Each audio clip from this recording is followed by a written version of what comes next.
Bakın sevgili dostlar, şu şekilde yapacağız.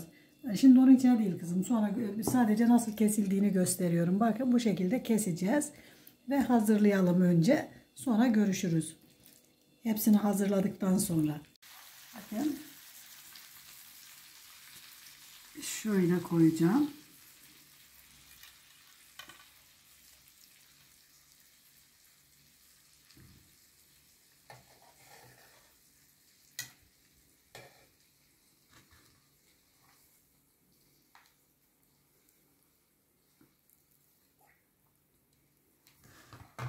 Sevgili dostlar, bugün hem pratik, hem kolay, hem de harika bir tavuk yapacağım. Malzememiz, bakın adam başı böyle birer tane göğüs aldım. Biz 5 kişiyiz. Aslında biz 4 kişiyiz. Ben Hüseyin'in hakkında koydum. Ay. Kardeşim Şimdi Hüseyin'i. bunu çıkarıyorum. 4 tane yapacağız. 4 tane göğsümüzü güzelce bakın bu şekilde ayıracağım. Şimdi bıçağı, malzemeyi sayayım sevgili dostlar. Hakkınızı helal edin. Bakın böyle 2 tane, 4 tane göğsümüz var ortadan böldüğümüzde. Bir tane kapya biberimiz var. Sarımsağımız var. Tuzumuz var. Kırmızı pul biberimiz var. Balımız var. Unumuz var. Ve tuzumuz var. Ve sirkemiz var. Evet, bir de sirkemiz var. Şimdi şunları bir halledeyim. Sirkeye geçeceğiz sevgili dostlar. Bakın şu şekilde ayırıyorum. Çünkü ayırmam lazım. Güzelce ayırdım. Şimdi şunu da ayıracağım. Şimdi işleme başlayalım sevgili dostlar. Şöyle. Bakın.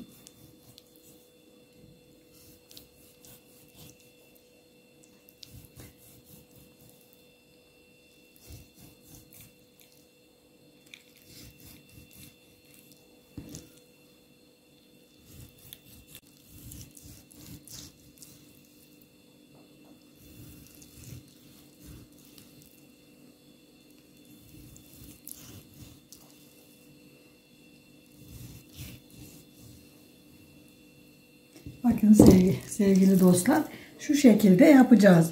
Şimdi onun içine değil kızım. Sonra sadece nasıl kesildiğini gösteriyorum. Bakın bu şekilde keseceğiz ve hazırlayalım önce. Sonra görüşürüz.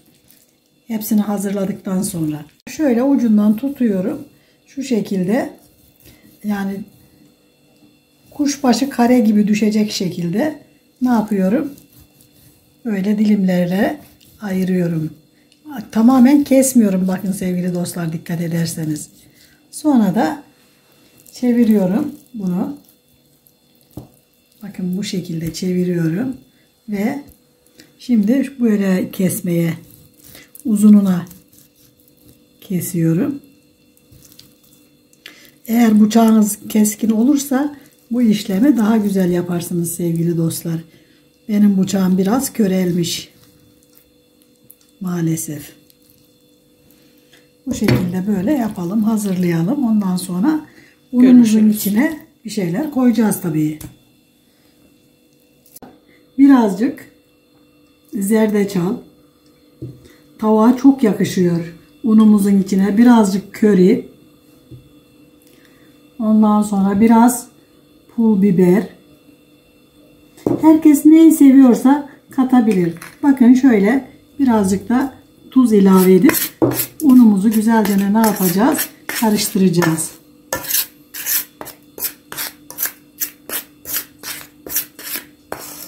İyice unumuzu karıştıralım ki her yerine yayılsın. Şimdi kesmiş olduğumuz tavuklarımızı bakın şu şekilde alıp şöyle iyicene ne yapıyoruz? Yine tahtamızın üzerine geri alıyorum sevgili dostlar. Tabağa almıyorum. Yani illa da her şeyi kirletecek değiliz. Bakın bu şekilde güzelce ne yapıyorum? Tavamızı da bu arada ocağa koydum, ısınıyor.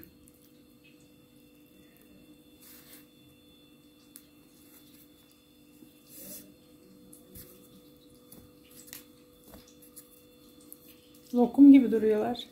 Evet, çok güzel duruyorlar. Sevgili dostlar, Allah'ım herkese yapmayı nasip etsin, yemeği nasip etsin. Bu unu kaldırmayarak balıklarda da kullanabilirsiniz sevgili dostlar, bu sosuyla. Bakın gayet güzel oldu. Şimdi tavamızın yanına gidiyoruz. Bakın sevgili dostlar, şöyle birazcık tavamıza yağ döktüm, çok az. Şimdi şöyle güzelce tavamızda yağımızı iyice yaktık. Yani ısıttık, yaktık derken sevgili dostlar. Şimdi de ne yapıyoruz? Etlerimizi bu şekilde yerleştiriyoruz.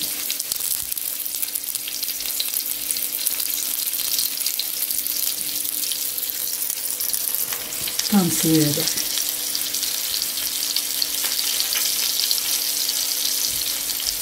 Sevgili dostlar, tam harlı ateşte de değil, çok böyle ateşte de değil. Şu şekilde bakın gayet güzel sığdı. Böyle pişirmeye kızarmaya devam edecek. Biz başka işlere bakalım. Şimdi sıra geldi sarımsaklarımıza. Sarımsaklarımızı rendeleyelim mi? Sen bilirsin. Hadi rendeleyelim. Hayır, hangisi kolaysa annem, ben bilmem.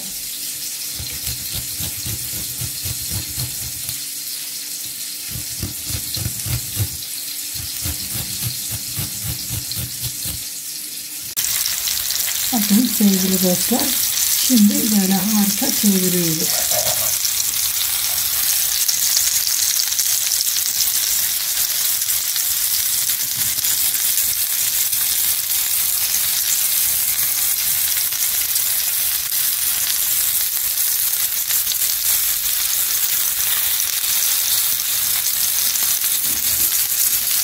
Bakın sevgili dostlar, tereyağımızdan şöyle birazcık koyduk.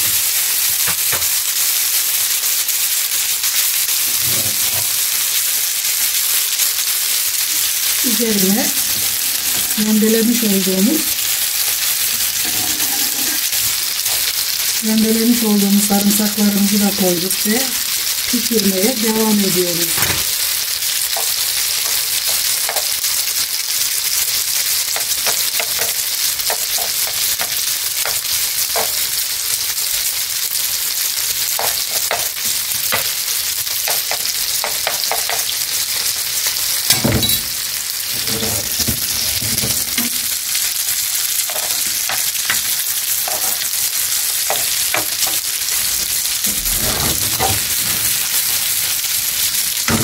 Bakın sevgili dostlar, şöyle tatlı kaşığıyla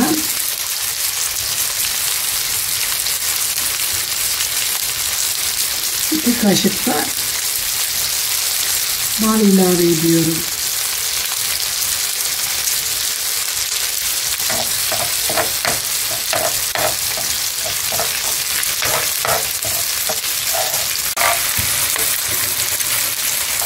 Ne kadar güzel çevirerek kızartalım. Birazcık da pul biber ilave ediyorum.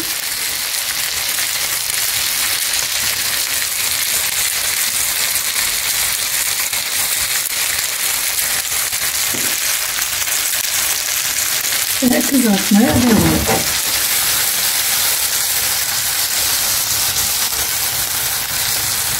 Sos her yerine dağılsın.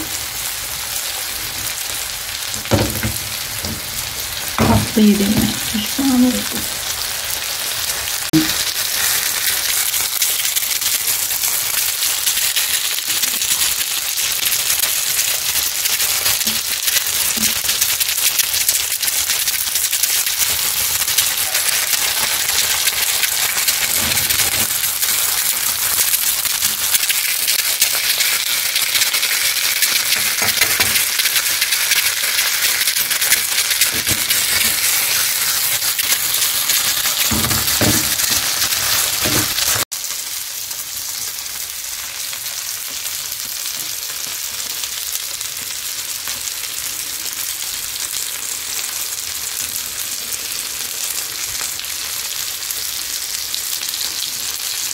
Bakın sevgili dostlar, harika kızarıyor.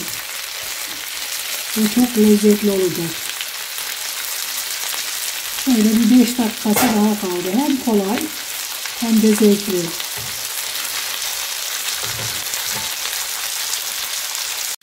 Bakın. Şöyle koyacağım.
Sevgili dostlar, bakın harika oldu. Bir de yanına pilav yaptım size göstermeden. Bakın sevgili dostlar, tane tane böyle.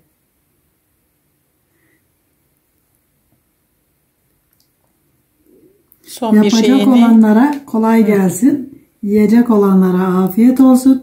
Bizi izlemeyi, abone olmayı ve güzel fikirlerinizi yazmayı unutmayın. Hoşça kalın. Allah'a emanet olun. Görüşmek üzere.